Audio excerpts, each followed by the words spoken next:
Hello, this is Like a Light Art. Have you ever thought about how merfolk could change the course of civilization as we know it? Well, today we're using our setting's first ever civilization to explore just that. Now, before we begin, there are two things we need to do first. We need to update the map and examine Merfolk Biology more generally. Let's start with the map. Wow, a map I made! It sucks. Well, that might be a bit hyperbolic. I do like it, and I'm not concerned with it being perfectly realistic either. Still, I do have a few issues with the typography and climate map that really bug me. For instance, this helpful user pointed out that I wasn't considering the way elevation changed temperature. Yikes. When I did the temperature simulation, I forgot to check the button that made it account for elevation.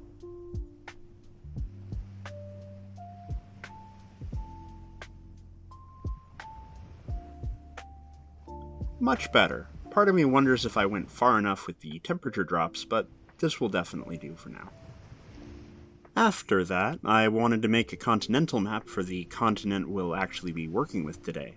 This took hours, but I think it was worth it. I spent a lot of time just adding little details to the coastline and typography. Next is watersheds. I've done this a few times before, but Artifexian happened to release his video on rivers at the time, so I decided to follow it just in case he had something to say I hadn't heard before. The basic rules are that rivers always flow downhill, regions with more rainfall get more rivers, basins with no drainage will form lakes, and rivers typically don't split, but prefer to join. The exception to that last one is called river bifurcation. I think that's how you pronounce it. But this is pretty unstable, so I think you can ignore it when working on this scale. After some final edits, we're done. If anyone has any suggestions or corrections for the map, feel free to let me know in the comments. Even if you don't help me, you might be helping somebody else. Next, we're going to biology class. But don't worry, we're not dissecting any merfolk yet. Now, the biggest distinction to keep in mind is that, out of all of the sentient species, merfolk are the only aquatic people. The rest are all landfolk. That simple fact has massive repercussions. Of course, merfolk biology can vary a lot in different pieces of fiction. For instance, in some media, they're more explicitly fish people who can only survive in the water, and in others, they can come and go from the land freely. Sometimes they have legs, or can transform their tail into legs, and other times their tails are a permanent fixture. My merfolk are going to be heavily reliant on the water, and they lack legs, meaning that their ability to move on land is severely restricted. That's only scratching the surface, so we're going to dive a bit deeper. To start with, when fusing two distinct animal groups together, like fish and humans, there's a lot of conflicting biology you have to reconcile. That's why my merfolk are marine mammals, sort of like manatees, dolphins, or seals. This means that they breathe air, give live birth, and breastfeed, but that creates huge problems for our merfolk. For instance, if you fall asleep in the water, you'll drown. If you drop your baby in the water, it'll drown. If you accidentally breathe in, you drown. If you try to talk, you'll drown. Yet, if you come ashore for too long, you'll dry out and die. And that's when I realized, being an aquatic mammal, horrible. Just don't do it. To avoid these problems, they might have larger lungs and more blood than humans do to absorb more oxygen, allowing them to hold their breath for over 30 minutes. They can also close their nostrils like seals to prevent water from getting in. To avoid the issue of drowning while sleeping, they use unihemispheric sleep. That's basically when only half of your brain sleeps at any given time, so that you're always at least partly aware of your surroundings. Dolphins do that, and now our merfolk friends do too. Also, human children are too altricial to survive in the water. In contrast, newborn dolphins might need some assistance from their parents, but they're still capable of swimming. So, I want to take a middle ground approach with the merfolk children. They'll be less altricial than normal humans, being born with stronger muscles, allowing them to cling on to their parents to reduce the risk of being dropped until they can swim by themselves. This is also more convenient for the parents, as swimming with a baby in your arms seems decently tough to me. Aside from the properties of marine mammals, another issue that will affect their biology is the properties of the water itself. The easiest is that water can get very cold, especially in the northern regions or in the depths, which merfolk may account for by being larger and more blubbery than humans to retain heat.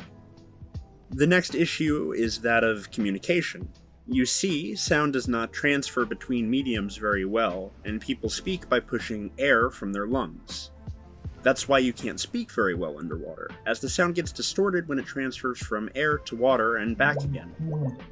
Well, they could probably get used to this. They shouldn't be wasting their breath when making deep dives into the ocean.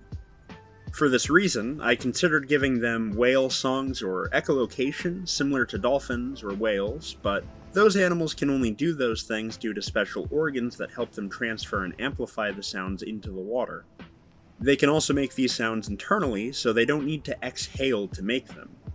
Changing our merfolk to accommodate this would likely change their appearances, or at least their voice, more than I'm willing to do, and a magical explanation wasn't very satisfying to me. So, in order to communicate underwater, our merfolk will use sign language. I'd wager that these are the bare minimum adaptations necessary for their survival. I could get into the nitty-gritty of their biology or adapt them more completely, but I think if I took this to its logical extreme, they would just turn into hyper-intelligent dolphins. Before moving on, there are 4 remaining issues I'd like to address. Firstly, the water salt content could easily kill a fish if it's too high or low for their biology, and marine mammals are no exception. Luckily, my merfolk are going to be uraline, meaning they can endure high or low salinity, kinda like salmon. This means they could settle almost anywhere there's enough water. Secondly, I'd like them to be able to come onto land periodically. Since they lack legs, that means they have to drag their bodies along the ground, which could cause abrasions. That's why I want to give them fairly thick skin, to be able to withstand that for short periods of time. Thirdly, there's something about their coloring. Animals usually evolve color for one of 3 reasons: radiation resistance, camouflage, or signaling. Skin color in humans largely correlates to solar radiation levels in that area. Sharks have counter shading to camouflage themselves against the ocean, and peacocks are bright blue to signal their sexiness to potential mates. With that in mind, I find it most likely that merfolk would be counter-shaded, but they might also take on more sandy or muddy tones to blend in with the sediment or shoreline. This is because solar radiation typically isn't as big of an issue in the water, and none of the animals I'm using as reference for them use colors to signal others. Finally, their hair should probably be very short, or even non-existent, just to reduce drag in the water. However, I think I'll bend both the color and the hair rules pretty heavily, purely for the sake of aesthetics. One of the big ideas I want to touch on in this project is that species are not a monolith. Often you see in fantasy that civilizations are grouped by their species, and that all species share a similar culture. For instance, all dwarves live in a big cave city, and they all have a culture focused on fighting, alcohol, and craftsmanship.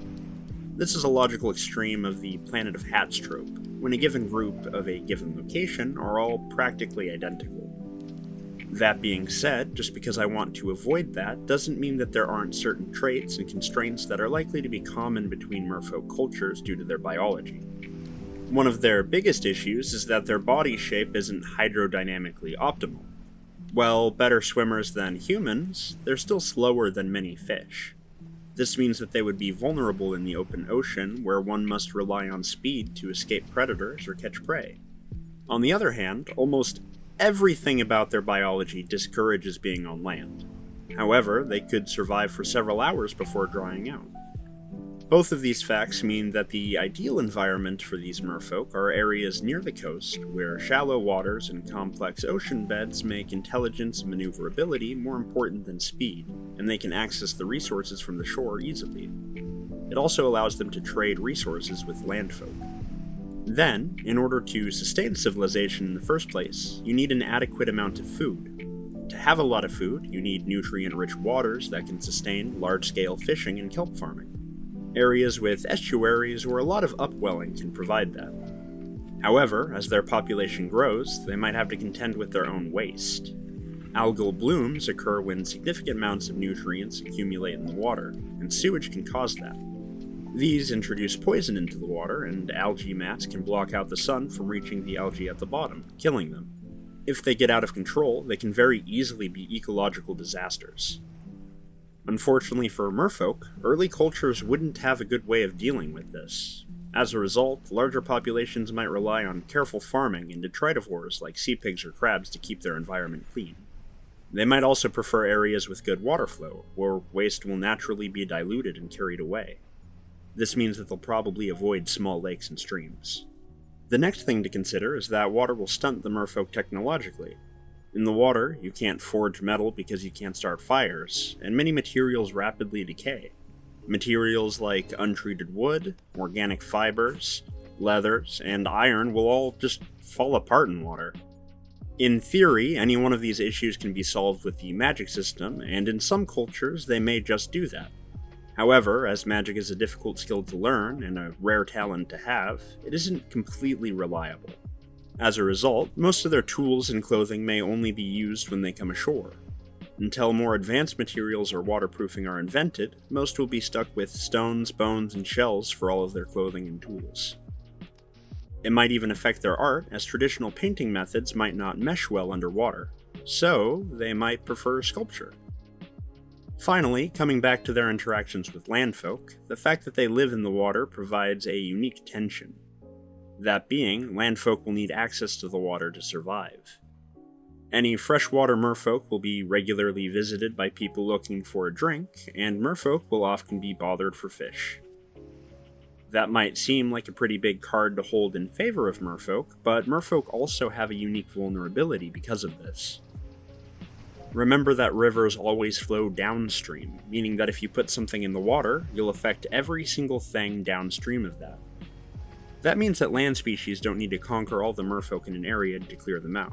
They just need an area upstream where they can poison all the merfolk downstream or dam the water source. Marine merfolk will have an easier time with that, but remember that merfolk often rely on the land to some extent too.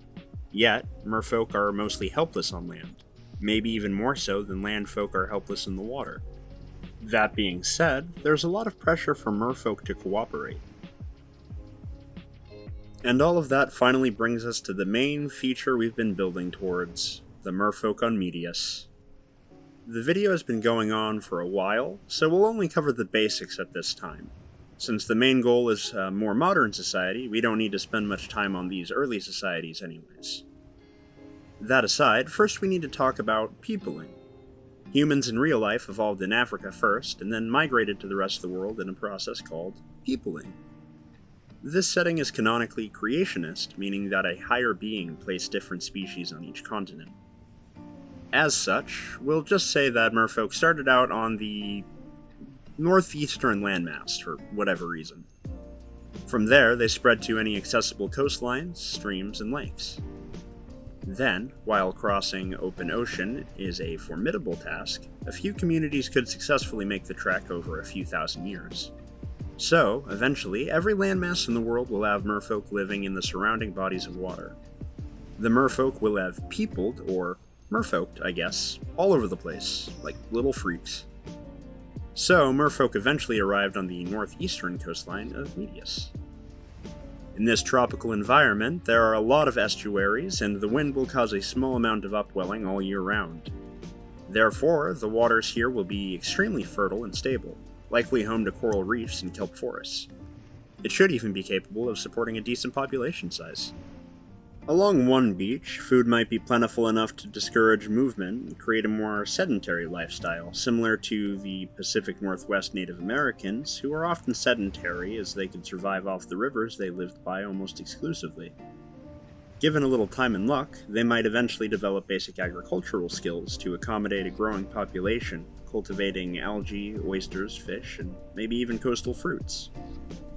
Once that happens, hunter-gatherers from the land might begin to trade with the merfolk. Since these merfolk will have plentiful food, they'll export it in exchange for various luxuries. Gold, for instance, doesn't tarnish in water and could be a valuable cosmetic. Meat from land animals like gazelles or other grazers might be difficult for merfolk to gather themselves, and thus might be another valuable trade item. If landfolk become reliant enough on trade, they might eventually become sedentary nearby the merfolk, and eventually take up agriculture to help facilitate the relationship. Eventually, these two groups become heavily intertwined, with advancements and changes in one heavily affecting the other. In early history, merfolk were at the top of the hierarchy, and may have chosen to live inland, using sophisticated waterworks to move water through their pool-like homes. Meanwhile, working-class landfolk mostly lived near the coast or on highland farms to facilitate trade and agriculture. Working-class merfolk would also live closer to the coast in homes made of floating rafts and possibly canals or tide pools dug into the coastline. There may also be a group of disenfranchised or ostracized merfolk without access to the coastline at all, who would work as cheap labor and live in tightly knit groups for protection like their ancestors. Culturally, due to their life of relative plenty, using trade and diplomacy to solve issues, this group may develop a religion focused on cooperation and pacifism. So, they might lack a formalized military. While that wouldn't be an issue in their early history, it may make them vulnerable to invasion as they grow more established, eventually leading to their downfall, much like the Indus River Valley civilization is theorized to have fallen. However, even far after their civilization has crumbled, it's almost a given that pockets of civilization will exist along this coast in one form or another, well into the modern age. So there you have it. We revamped the content of Medius, examined our mammalian merfolk, and created the basis for our very first civilization. For now, that's all on the merfolk of Medius. I'd like to flesh them out a little bit more before moving on, so the next BNC video will most likely be an overview of their history, religion, art, and/or cuisine. If we touch on religion, maybe I'll finally talk about that giant space horse I keep mentioning. Who knows? Hi everyone, Like a Light Art here for a post-video ramble. I think the goal with BNC right now is to craft a basic worldwide history, and I've spent a long time trying to decide on the best way to do that. In my main project, I purposefully wiped out most of the world to narrow the scope of my history, so everything is fairly focused. This is a lot more daunting in comparison. For this project, I intend to do basic world building on a variety of cultures leading up to present day, in the hopes of developing a history more naturally. To that end, we've started at the very beginning of civilization as we know it, which, well, that might be a bit overkill. Also, I apologize for the video taking so long. It feels a little presumptuous to say that, like it's arrogant or something of me to assume that anyone was waiting. But I also think it feels a little disingenuous not to say anything about it at all. A lot of things happened to me between the last video and this one. I got a job, I went to the hospital, the holidays happened, and I even started college. Still, that wasn't the biggest thing that held me up. I spent a long time thinking about how I want to approach this channel more generally, and this series specifically. The topic of this video changed at least 5 times, from speculative evolution, corrections and changes to my previous video, to doing the entire world history all in one go, and eventually to what it came out as. That process was really discouraging to me, and it really left me procrastinating during a time where I didn't feel like doing much anyways. Now, I'm still not sure I have any idea what I'm doing, but I feel like this video took me one step closer to grasping that. My next video probably won't be the next BNC world building. I have a short list of other projects that I want to get through, covering topics like character design, a short story I wanted to start writing to test something out, alternative world building settings, another short game dev project. I'll probably cross 1 or 2 of those off of my to-do list before the next BNC video.